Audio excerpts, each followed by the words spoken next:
Okay, so it's new year, you set some new goals again, but you're afraid to commit to it because, well, it didn't really work out last year or the year before that. And there's actually one reason I've seen a lot of my clients struggle to reach their goals, and then once we applied the secret, it's changed everything and they were able to reach it really quickly. Hi, I'm Nick McLaughlin. I'm an executive function coach giving you strategies to unlock unstoppable focus and follow through as the leader of your life using fun analogies like these.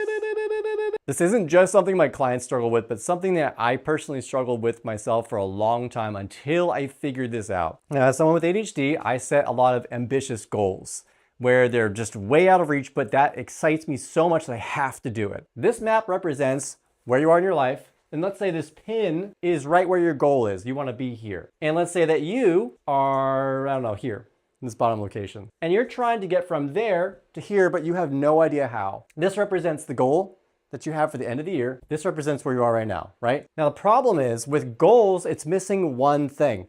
It's missing direction. This arrow represents the direction. And without direction, you don't really know which way to go, how to get from point A to point B, your destination. So you just kind of try different things and you just try and see where you get from there, but you don't really know where you're going. It's almost like a compass on the fritz. And it looks like this in your year. So you're trying to get from here to here and it just looks kind of like this. I don't know, crap, no, that's not it. Wait, I'm back home. How did I get back here? And it becomes impossible to figure out what is wrong with me. You blame yourself. So what if I told you by setting a goal alone is not enough to reach the goal? You need one more thing to establish that direction, and that is a system. There was a study in 2024 where in Frontiers of Psychology, there were participants that tried setting goals without systems and then some that had systems. And the ones that had systems were 42% more likely to reach their goals. That's a big difference. A system basically tells you the directions. It tells you, I tried this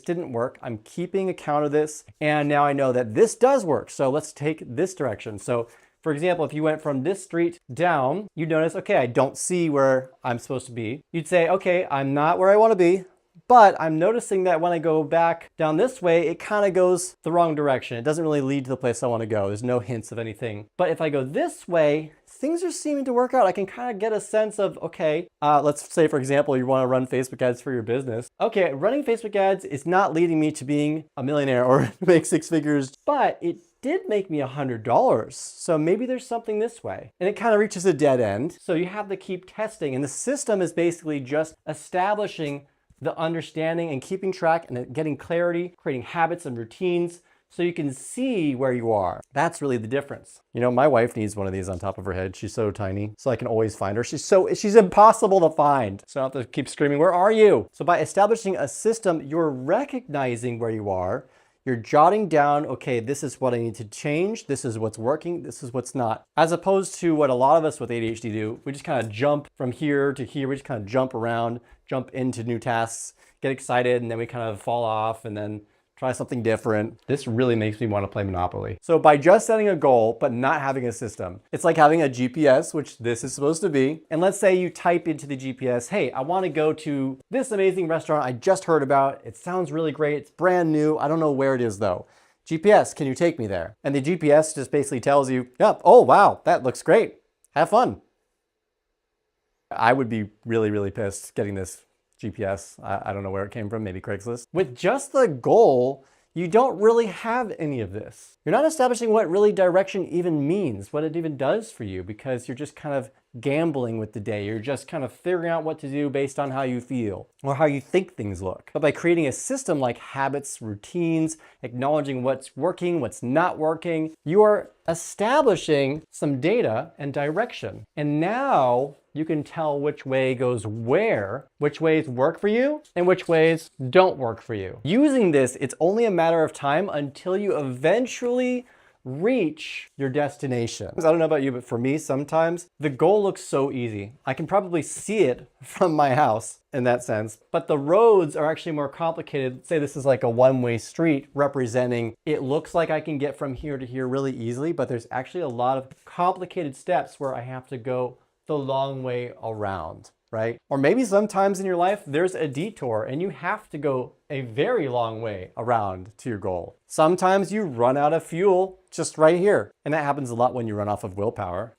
Stop following me! And it's just way too easy to get lost on that journey and to lose sight of where you are. And if you don't know where you even are on the journey, you're never gonna know if it's right there. I'm not gonna lie, this is usually where I used to quit, when I would feel exhausted and I'd feel like I had no idea where this place was. There'd be a lot of times where I would struggle to follow through with something, and then the times that I did, I finally got so close, but I had lost all motivation, all willpower, or I just thought it was so far, but it was right there the whole time. I was just facing the wrong direction because I didn't understand which way I was supposed to be looking, because I didn't have a good sense of direction or a system. You establish a system by understanding what's working and what's not, really paying attention to it, establishing that clarity, but also creating habits and routines that actually work for you. When something doesn't work for you, try something different. Getting more information, like finding a mentor along the way that says, hey, I know that area really well. I'm gonna take you there,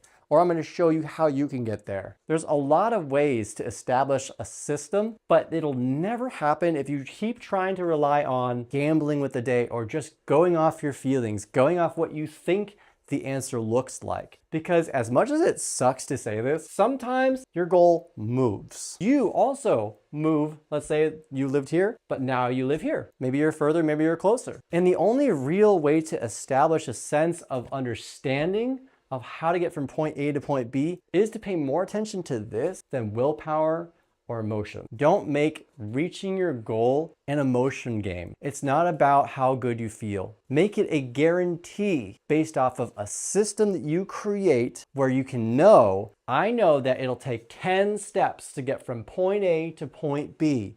I know that there's a complication here.